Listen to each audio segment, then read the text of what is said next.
Assalamualaikum, jumpa lagi bersama channel Iksan Deso. Saya di sini akan menceritakan kisah tentang seorang gadis muda cantik yang sederhana yang dikerja paksakan untuk bekerja di klub malam.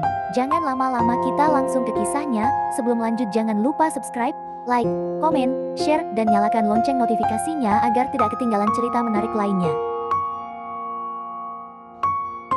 Di sebuah desa ada seorang gadis cantik, sebut saja namanya Wila, yang tinggal di gubuk sederhana bersama neneknya.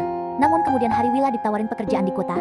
Bilangnya dia bekerja di sebuah restoran. Wila pun berpamitan kepada sang nenek untuk bekerja di kota yang ditawari oleh, sebut saja namanya, Mami Risma. Setiap pagi, neneknya duduk di depan rumah sambil menatap jalan setapak, berharap cucu perempuannya kembali, cucu satu-satunya, harapan terakhir di masa tuanya. Beberapa bulan lalu, sang cucu gadis desa yang cantik dan berani memutuskan merantau ke kota. Kalau aku kerja di kota, aku bisa kirim uang buat nenek, katanya dengan senyum penuh tekad.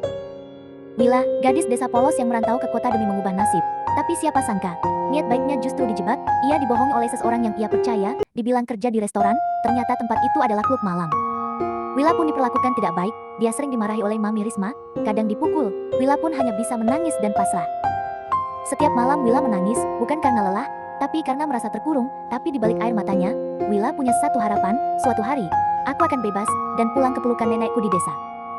Malam itu, Wila duduk di sebuah sofa empuk berwarna merah tua. Di sebelahnya, seorang pria tua berpakaian jas hitam duduk sambil tertawa keras. Wila ikut tersenyum, tapi senyum itu hampa. Tawa di bibirnya tak pernah sampai ke matanya. Musik keras memekakan telinga, tapi hatinya justru terasa sepi. Pria tua itu terus berceloteh.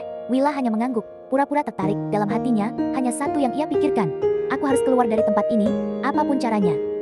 Di kampung neneknya jatuh sakit. Dia hanya bisa terbaring di tempat tidur sambil melihat foto cucunya, yang tidak ada kabar sama sekali. Wila hanya bisa menangis dan sambil melihat foto neneknya di kamar yang gelap. Sambil berkata, "Nek, maafin Wila ya, Wila kangen nenek. Nenek yang sehat ya di sana." Sudah berhari-hari ia menahan sakit, tapi yang lebih menyakitkan adalah rindu pada cucunya, Wila, yang tak pernah memberi kabar sejak pergi ke kota. Hingga suatu pagi, tetangga menemukannya tak sadarkan diri. Warga pun bergegas, mengangkat tubuh renta itu dan membawanya ke rumah sakit terdekat. Tak ada keluarga yang menemani, hanya tetangga yang iba melihat perjuangan seorang nenek yang masih setia menanti. Air matanya jatuh. "Maaf Nek, Wila gagal jadi kebanggaanmu." Tekadnya bulat. Dengan langkah pelan, ia buka jendela, dan tanpa menoleh ke belakang, ia melompat keluar, menyusuri lorong gelap penuh resiko. Wila kabur, bukan karena lemah, tapi karena ia ingin menyelamatkan harga dirinya, dan kembali ke pelukan sang nenek yang setia menunggu.